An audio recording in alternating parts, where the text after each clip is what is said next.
Welcome to 180 Degrees, brought to you by the Sustainable Energy Authority of Ireland and supported by the Government of Ireland. Our mission is to be at the heart of Ireland's energy revolution. In this season, we share with you the stories of people across Ireland working towards a cleaner energy future. We discuss energy efficiency in the home, electric vehicles and Ireland's charging infrastructure.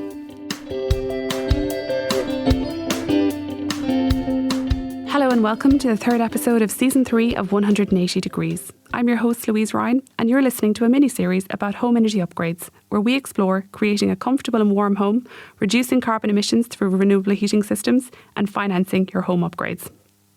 In this episode, we're talking about financing an energy upgrade. This is a huge investment in your home which can take years to plan and save for. And now that we're out of lockdown, you might have noticed your neighbours, family or friends are getting work done on their homes. It might be a new kitchen, attic conversion or a garden redesign. But what we're talking about is a home energy upgrade, where you'll get several measures to significantly improve the energy performance of your home. The most well-known measures include attic and floor insulation, internal and external wall insulation, new windows and doors, solar thermal and solar PV, and heat pumps, like we discussed in the previous episode. Are you planning on doing any work in your home in the next few years? Well, we asked people on the streets of Dublin if they've recently invested in their home or if they had plans to do so in the future. Yeah, I have double glazing, but I'm going to just improve the seals on the glass. Again, I'd like to get the C to a B, so that's the aim. Money permitting. There's talk of a new kitchen, which is quite imminent. Could happen in the next month or two. So we go along with that. So we're in the process of going, I think it's on Post to have a scheme where someone comes out and we'll have a look at it, and obviously we know the windows could be better, the attic insulation could be better, but someone to give us the big picture, because there's no point in just deciding ourselves. We think of just doing it ad hoc. I would hope to get, as I say, I have looked into this just at a minor degree, but I was hoping to go about certainly insulating the back of our house a little bit more, and I'd love to go about looking into solar panels, but that's something for down the line.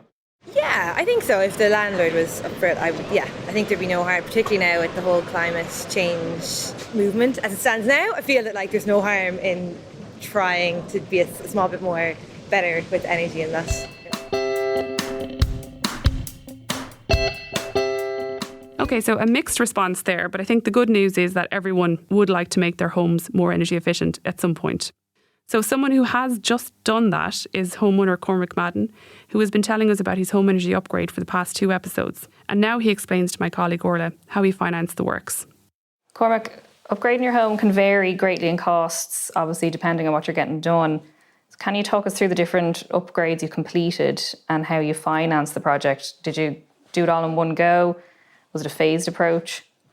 Yeah, it was more of a phased approach for us. So initially we put in insulation in the attic, kind of better quality insulation. We had insulation already. So we put in some of the board kind of insulation. And we also did heater controls. At the time we had a gas boiler. And I think we were changing the boiler around that time. So we got the grant for controls and we did that.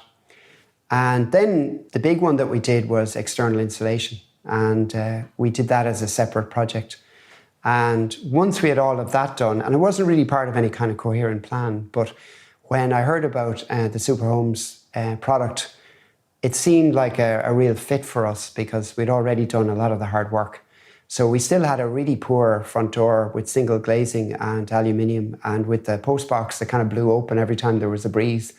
So in a way, those details were actually wrecking the benefit of the external insulation we paid for. So we decided to package it together, do it all together. And that's kind of how we phased it out. So it was around 7 or so years long, that kind of duration, but from beginning to end. When you were kind of getting the finances together, had you kind of saved up for it, or did you avail of any, I don't know if the green loans were around then, were they so much? Yeah, the green loans weren't around, but we'd saved some money. And it was kind of, I think the external insulation was done towards the end of the recession. So, we had been doing an extension of the house and that went a little bit wrong for a long period. So we'd been kind of cutting back a bit actually because of that. It was costing more than expected. So then when we had finished that and we came to the end of the recession, we had a few savings built up because we'd kind of kept those kind of habits. So we decided then to invest in the external insulation.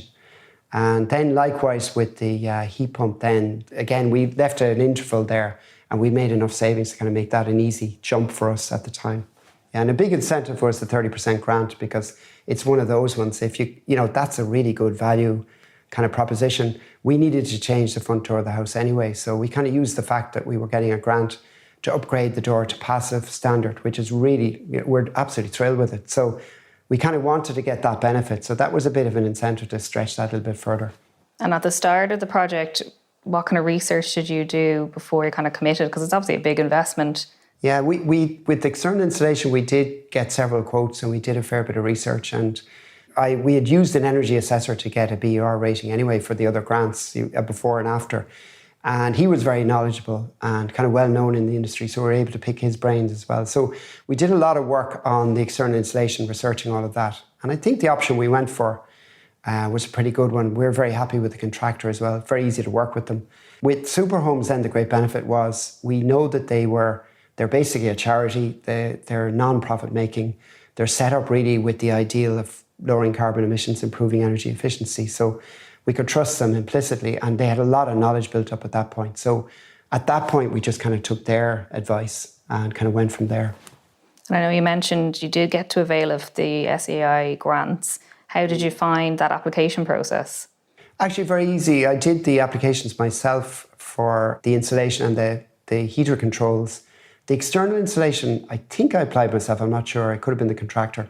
And then for the retrofit, that was actually all done for us. I mean, there were certain things I had to do to enable Tipperary to get the grant, but it was completely seamless. So I thought the online processes worked very well, actually, and I'd be a real critic now. I'm known in the house for giving out about bad interfaces. Like, it worked very smoothly. Have you noticed a difference in your energy bills? Do you know what your maybe average annual energy costs are now? I don't actually. Mary, my wife, now looks at the bills more than me, so that I'm a bit negligent in that area. But I did do a comparison early on of kind of before we had gas, and obviously with general electricity in the house as well, and then comparing those two bills together with the new electricity bill, and I noticed a small decrease.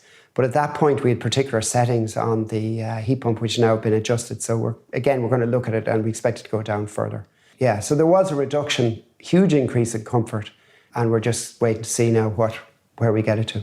Great. And I do think there's something to be said for having the one bill coming in as well. It's easier Absolutely. to keep track of as well. And there was great feeling of satisfaction too of disconnecting the gas grid, and it's simply because we knew there's no fossil in the house, like an induction hob and kind of electricity heating. So we kind of knew then that piece of work is done because the electricity system is going to decarbonise anyway. There's targets around all that. So yeah, it was a nice feeling.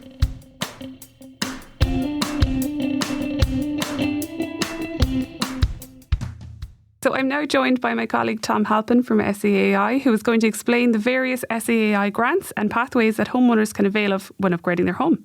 Tom, we heard there from Cormac that he took 2 different routes over the years to get his home upgraded. The first, he managed the contractors himself, and he applied for the SEAI grants himself as well. And the second, he went through an agency or a one-stop shop who managed the process for him. Can you explain to us in a little bit more detail all about these different routes for homeowners who are looking to upgrade their homes? The first route that we tend to recommend to people, of course, is that if they are a qualifying homeowner that might be eligible for our energy poor services, then we want them to look into that first, because that will mean that they can have their home upgraded for free with all of the activities managed by SEAI, the assessment, the works, etc. Now, the qualification criteria tend to be in certain social welfare benefits, but they're all detailed on a website. Now, of the 2 routes for a person who wants to upgrade a home and they're going to pay for part of it, the first route, which has been around for quite a while now, and there's over 300,000 homes have been upgraded through this route, is where you decide what individual measures you want to get done. And that's typically guided by a BER assessment. And when you've decided what measures you want to get done, you then select a contractor for those works yourself, and you schedule the works yourself. And of course, having applied for the grant first, once the works are completed, you then get each individual contractor to sign off the paperwork. Now, it's actually fine. It's a great way to work, and as I say, 300,000 homeowners have done it. And it allows you to do the works bit by bit, maybe particularly if you're saving for each bit of works. But the one that Cormac did as well, which is the one-stop shop, which is going to become more and more part of the way we upgrade homes in Ireland, is the one-stop shop. And this alleviates many concerns that homeowners have. Because homeowners typically are concerned about where do I start? How do I know how to rely on the contractors I choose? How do I find the contractors to choose? Yeah, it's daunting, isn't it? It is very daunting. Yeah. No, it's very daunting. Yeah. And then you've got, scheduling the works. Which one do I schedule first? Do I do the wall first and then the roof? Or should I have done the heating first before I do the walls?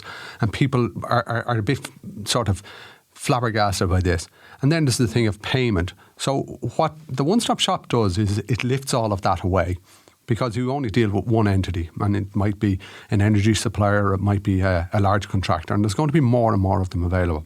And they will send out a person just to do a rough assessment of your home. They might then send out a surveyor to do a more detailed survey, which would include perhaps a BER or building energy rating. Then you've got the route for what needs to be done, and they will recommend what needs to be done. And we're tending to guide people, get yourself to a B2, do it once, do it right, do everything in one go. They will then decide which contractors are best to use for your home. They'll appoint them. They'll schedule them with the works. So you're dealing with one person. It's like dealing with concierge in a hotel. You don't have to think about the cleaning or the catering or who's going to make up the bed. They look after it all. And then at the end of all of that, they look after the grant administration. And what's really great about it as well is they will only charge you the price of the works net of the grant, because they will collect the grant on your behalf from SEAI. And we expect as well that many of these players will start to offer finance, much like Unpost and the credit unions are. So it's really beginning to evolve into an industry rather than a group of trades. Okay, so this is the wedding planner for home energy upgrades, basically. Brilliant, Louise. The wedding planner. The wedding planner. So how can people apply for it? Where can they find out more information? Yeah, well, already there are a number of market players that are providing this service, and they're listed on our website. I think there's about a dozen or 14 of them on our website already. And we are planning towards a growth phase in this, where we'll register more of these one-stop shops, and they will promote their services. But where they are registered with SEAI, we'll be carrying their names on our website. In order for them to qualify for this advance payment of money, etc., they have to be registered with us. So you can't just go to anyone and say, will you manage this on my behalf, and hope then. Okay. So. And then the big question I think a lot of people will be wondering is about availability. Do these one-stop shops have availability for people at the moment? Absolutely. And it's definitely a big question at the moment, because after the 4 or 5 months of the most recent lockdown and the few months before that and the few months before that, supply is tight, and some contractors are out the door, which is a great complaint, and it's good to see any industry or any sector recover after the horrendous pandemic. On the other hand, those market players that are listed on our website, the one-stop shops, I should say, listed on our website, are ones that we're confident have capacity and have the stream of funds to allow you to do it. Of course, you can shop around as well, and we would say that in all instances, even be it with the individual grants or be it with one-stop shops, because it's not the case like we're not setting prices, and I think that's an important one to the listeners. Yeah. And also, some will provide different services, like they might throw in the BER for free, but they'll charge you for project management, or they might throw in all that free, but their price for windows is a little bit more expensive, or their price for roofing is a little bit cheaper. So when you're doing this, it is going to be a substantial outlay for any homeowner. You know, you're going to be talking 15, 20, 30,000 euro. It is a substantial outlay. Get it down in writing. And if you're in a rush, you need to go with the people who are available today. If you're not in a rush, you can then maybe defer and decide who's the better value. Yeah, absolutely. Yeah, really good. And so what advice then, Tom, would you have for people starting the grant application process on their own maybe? What should they do first? The very first step that anyone should do, if they just don't have a clue where to go, which is most of us, by the way, because you're looking at a house, you don't know what's in it, you don't know how the walls are built. Start with a BER or a building energy rating. This is twofold. One, it'll tell you how far down the scale you are, and believe you me, more than half the homes in Ireland are D or below, so it's all right to be languishing down a poor grade, because energy regulations are relatively new in this country.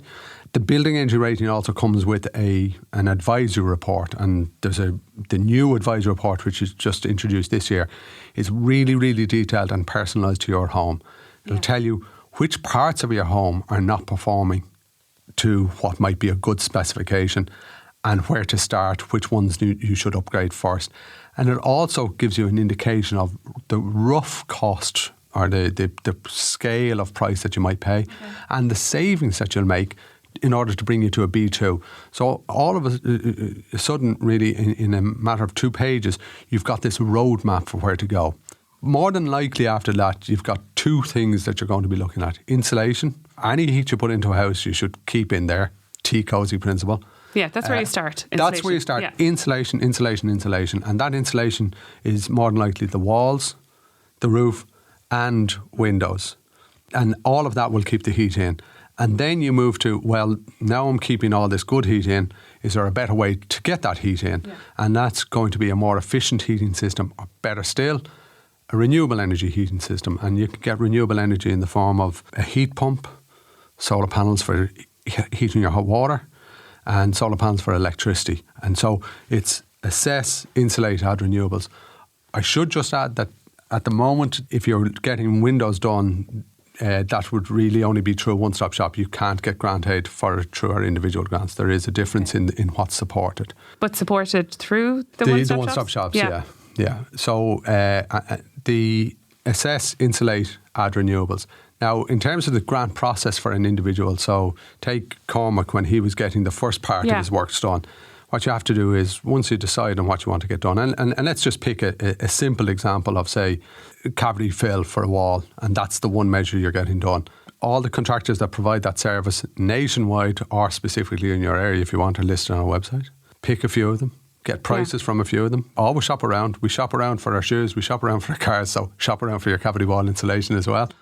Then get references either from them, or you might even ask a neighbour who got it done, like, what was that lad like? You know, did he turn up on time? Did he leave a mess? Did he charge you? Did he throw in any extras? Was it, a pain in the backside to get it done in the first instance? All of those things. And then once you've decided who you want, apply online, super slick application system that we have. Choose your contractor, apply, and sort of as you pick your finger up off the return button, you'll have instantaneous approval. And you've 8 months then. So it's instantaneous approval, but 8 months to get the works done. Yeah, and that you have to apply first. Yeah. Must apply first. But the 8 months is important, because if you're then going to get 2 or 3 things done through the individual route, you may, your cavity wall guy might be available in October, but the roof guy mightn't be available to December, and then the heating controls guy mightn't actually be available until February. You can schedule it like that, and you've 8 months in which to claim the grant. Yeah, that makes it a bit easier. And then you've all the works done. Do contractors, do they need to sign off on the works? How does that part of it work then? Yes, so at the end of it all, when you get your grant application approval, there's a form for each of the things that you applied for. So say it's cavity wall and attic that you got, you'll have 3 forms. So the cavity wall contractor signs to say he did all the works in accordance with our requirements.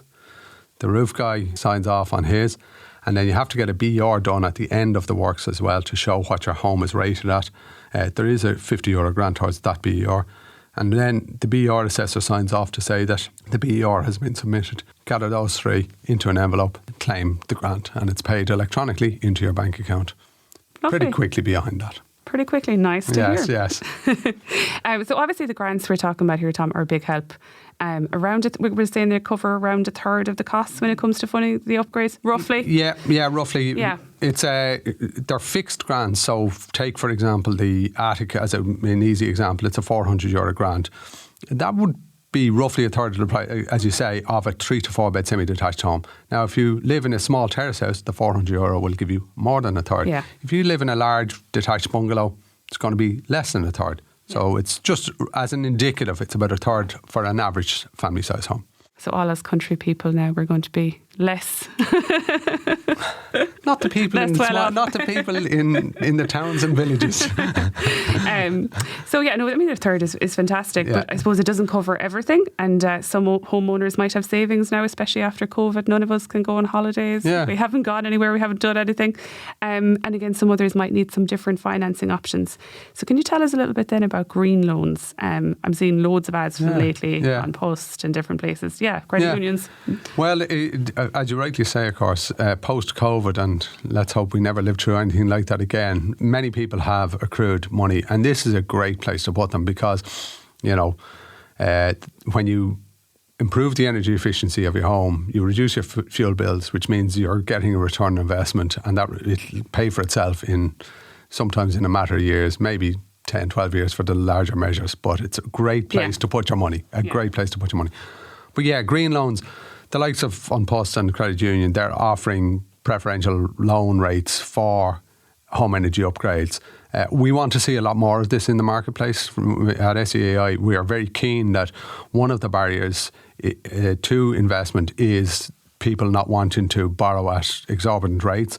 And we believe that the financial institutions can support this great movement to support the environment, to support Ireland's climate action targets. But the loans themselves, people can be a bit intimidated by the notion of borrowing money for home upgrades, particularly when they're not visible, like the wet room or the kitchen upgrade. And there's two sort of advantages to these green loans, or a double advantage when you go with a green loan.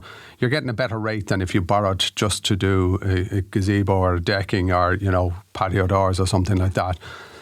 But also, when you borrow, say, €20,000 to do the wet room conversion, and your repayments are whatever that might be, €500 a month, with the energy upgrade, when you borrow 20,000 to do it, your 500 payment effectively comes down to 400 because the savings are contributing towards the payment in a way. It's lower risk definitely for the financial institutions, which is why we're trying to encourage them to get on board. And it's great to see An Post and the credit unions and some of the high street banks doing it as well.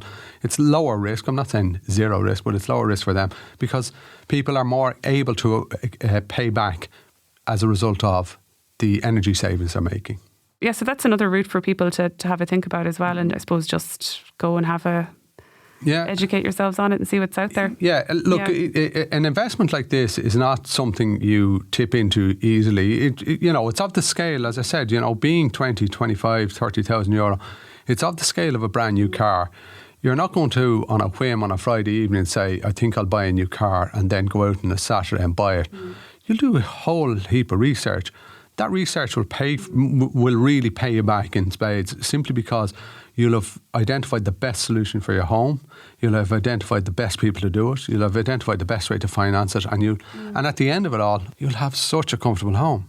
It's, and that's we're in our campaign that's running at the moment. We're talking about discover a new world of comfort. The fact of the matter is, we have homeowners who believe that the back bedroom is destined to be cold. It's not. Your back bedroom can be as warm as the rest of the house, and you can have the whole home heated to a nice, comfortable temperature.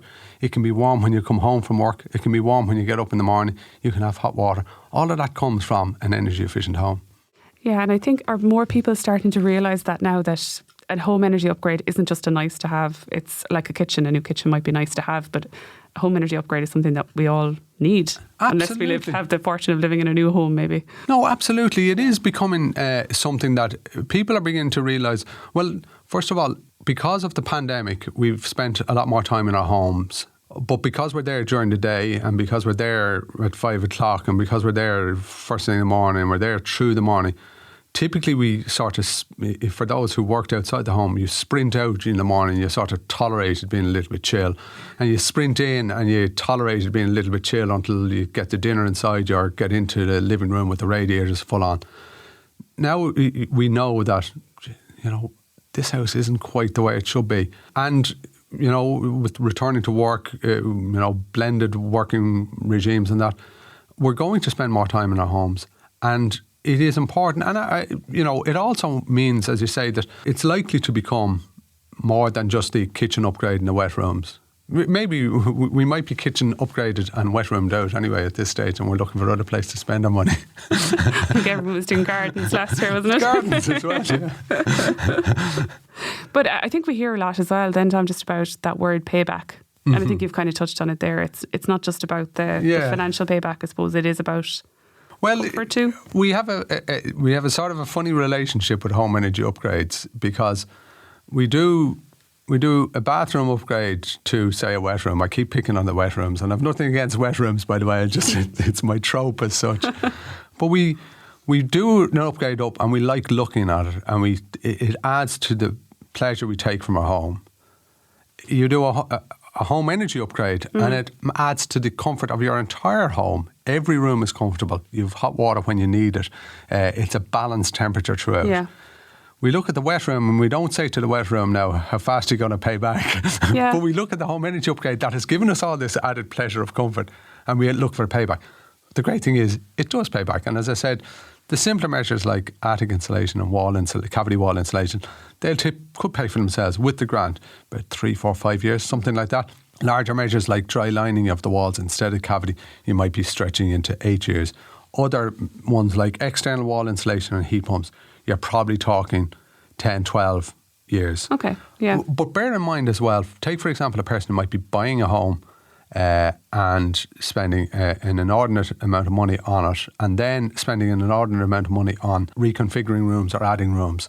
Putting in, and I don't mean to diminish the sum of money, but putting in an extra 30 grand into that pot to get yourself a super controllable, renewable heating system, thick insulation on the walls, the roofs, triple glazing instead of double glazing. So much worth it. So much worth it. I think, when you mentioned buying a house there as well, it obviously, a home energy upgrade adds to the value of your home as well. I think that's probably an important one. It definitely does. And that economists have studied this and said that, on the scale for the BER, there's 15 points on it. And the data suggests that for every point on that scale, it's 1% added to the value of the home.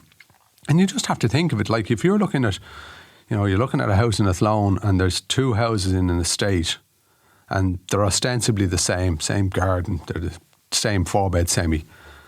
One of them, the homeowner, has done nothing and it was built in the 1970s and it's languishing down as an F. The other one, the homeowner has upgraded it and it's maybe a C, for example. Well, you're almost assured, why wouldn't you buy the more energy efficient one? And why wouldn't you pay a slightly higher price? So it actually improves the price and pace of sale.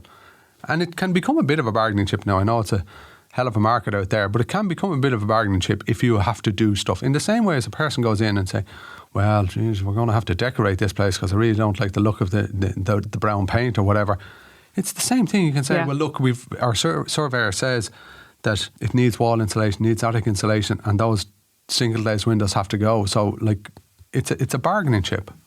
Yeah, definitely. Yeah, I'm trying to buy at the moment now, and it's something you actively do seek out. Yeah. Something like a higher BER is just going to make it easier for the buyer as well. I think you just don't have to put in that amount of work. Well, the great thing is that BERs were first introduced in this country 15, 16 years ago, and people just didn't have a clue.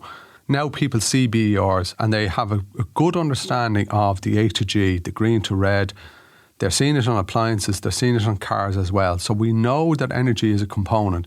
And it's the same way as buying an appliance in one of the major electrical retailers. If you stand there and you're looking at 2 washing machines and they're both same price, same load, same spin, and one of them is a B and one's a C, why would you buy the C-rated one? So if everything it'll always be location. But if everything else is equal, go for the higher efficiency one because you'll have less work to do. Or if you do buy the low efficiency one and you get the BER cert, ask for the advisory report because that's your roadmap that we talked about earlier. Yeah, that's a good tip now. So Tom, last bit of advice for anyone out there who's maybe living in a cold, damp home. What would you say to them? Where do they start? The tip is to discover a new world of comfort. Yeah. So I'm on message there. That is the thing. We have an entitlement to live in more comfortable homes. And the first tip is if you don't have a BER, if you haven't just bought the house or you didn't do a BER in the first place, get a BER assessment done. Might cost you, I don't know, a couple of £100 to get it done. But you will know whether your home is good or bad. And you'll stop guessing. You might be in the house saying, I reckon the attic's all right, but the walls aren't. The BER assessment may tell you that, in fact, the attic isn't that good and the walls are fine. This is the NCT for your home. The NCT for your home. Tom, thank you so much for that. Thanks to our guests, Tom and Cormac. If you'd like to find out more about home energy upgrades and where to start, please visit seai.ie/home energy upgrades.